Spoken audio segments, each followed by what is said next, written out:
Final preparations underway for Super Bowl 49, but there's some worry about cases of measles nearby. In Arizona, at least 7 people have been infected. There were reports that more than 200 people may have been exposed to a measles patient at the Phoenix Urgent Care a week and a half ago.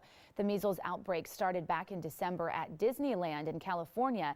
It has since spread to 14 states. Despite continued pleas from doctors for people to get vaccinated, some still refuse to do so. Critics say the anti-vaccine movement is to blame for this measles resurgence. This is our topic this half hour. We want to hear from you on our Fox 26 Facebook page along with Twitter. You can use the hashtag Fox26forlife.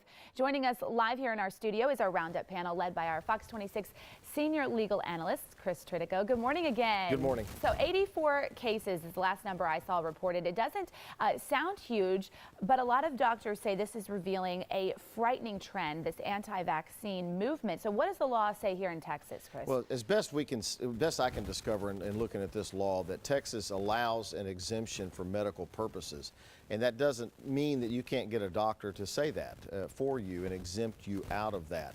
The issue becomes, quite frankly, and how serious is your concern about health risk by getting vaccines in exchange for getting these diseases that could hurt you later on in the future. You know, when we started getting vaccines in the 50s and 60s, and I got all the vaccines, and it eliminates your chance of getting measles. And the fact that there's 84, which doesn't sound huge in a country of 300 million, but the fact that there's 84 cases of measles in the United States right now is a sign that we're not vaccinating like we had been in the past, because it wouldn't have spread at all had we had the vaccines. Let me introduce our panel. Mustafa Tamiz, our political analyst, Jackie Bally, public policy analyst. Good morning again. The Super Bowl, the people of the Super Bowl are very worried about this measles outbreak, and it does open up this question about vaccines. The people that are opposed to vaccines say it causes autism and other problems. What's the answer? Well, there seems to be a war on science, right? Whether it's climate change or whether it's these type of issues, that we tend to refute science. And if you look at people that are refuting the science, it's Jenny McCarthy. Like, she's written 2 books on this, and what she was basing her entire argument on has been debunked for years. So it makes no sense. And measles is a very dangerous thing. It's an airborne virus, so it spreads very quickly. So just because you have 84, you can go from 84 to 8,400 very quickly. It's very sad that we use Jenny McCarthy as a scholar on immunization and diseases. But go ahead, you're going to ask me a question. Well, now I've forgotten what it was. Sorry. Oh, well, go ahead, just finish your point. Well, you know, I think that the years have shown that vaccinations do work. Before we had vaccinations, you had many people dying from this disease. You had many people catching the disease. 90% of the cases that we have right now are in areas where people are not getting the vaccinations. So there is proof that vaccinations do help. Vaccinations do prevent others from getting the disease, and we need to make sure that we continue to vaccinate our children. Texas law still requires that every student have certain vaccines before they start preschool or kindergarten. Is the legislature, in an era of we don't want big government, is the legislature going to be looking at these issues and saying, wait a minute, you can opt out of this if you want to?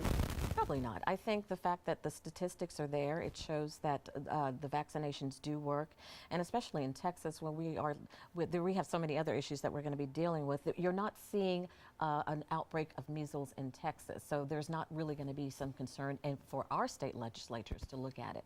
And I don't think they're going to give that opportunity to have people opt out. There's no reason to. I think there is a movement. I'm hoping that it doesn't get bigger, especially recently, because there's been a lot of push by the medical community from AMA onward to talk about this, very forcefully push back. Because for years, you know, even media outlets allowed both sides to speak as if they were equals. You know, on the one hand, you have people that were not very scientific evidence spewing this. On the other hand, you had very credible people trying to defend the science. So we have to get beyond trying to defend what's been proven. The world is round, it's not flat. We don't refute that anymore. And whether it's climate change, whether it's immunization, we've got to stop doing that. Let me go to Sally. She's monitoring our social media. Okay, lots of people are tweeting using the hashtag anti-vaccine. That's the hashtag that's been going that's been trending this week. This guy says vaccinations should be mandatory. It's only a matter of personal choice if no one else is harmed. Herd immunity is vital.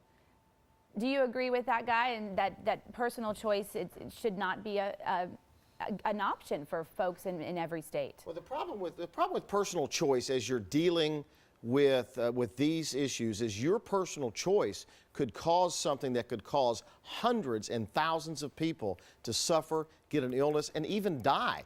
And so at some point, government has to say, your personal choice, and there's going to be a lot of people who don't agree with this, your personal choice pales in comparison to our obligation to protect the public, Jackie Ballard. That is correct. It's not a personal choice when you're risking the fact that you can infect so many people. You know, right now, a lot of the cases that we do have are from people coming into the country who do not have these vaccinations. At least that's what the Washington Post is reporting. And that's where you're seeing a majority of our outbreak. But now in states where you do see this anti-immunization movement, now you're seeing a lot of their people getting the disease. So no, it's not a personal choice, because not in this case, because your personal choice is harming the rest of us. What about the argument that the anti-vaccination movement says is this causes autism, and that's why autism is moving up? And if they're right, then why don't they have the ability to say, I don't want my child to suffer this? Because it doesn't, right? I mean, it's in essence, to me, it's criminal. Because in essence, it's the same thing of walking into a movie theater and yelling fire. Well, when people start running out and God forbid something happens, you're held liable for that. And in this case, these people with their junk science are saying things like this, making parents that have, you know, the kids that have autism nervous about maybe it's this or maybe it's that, because they're searching for an answer. All right, we got to leave it right there. I'm sorry, we got to leave it right there. We'll be back in the next hour with not only 2 segments, Sally, but a cooking segment, and rumor has it, Jackie Valley actually cooks. Okay, we have the fire department on standby. We will look forward to that. Thanks, guys.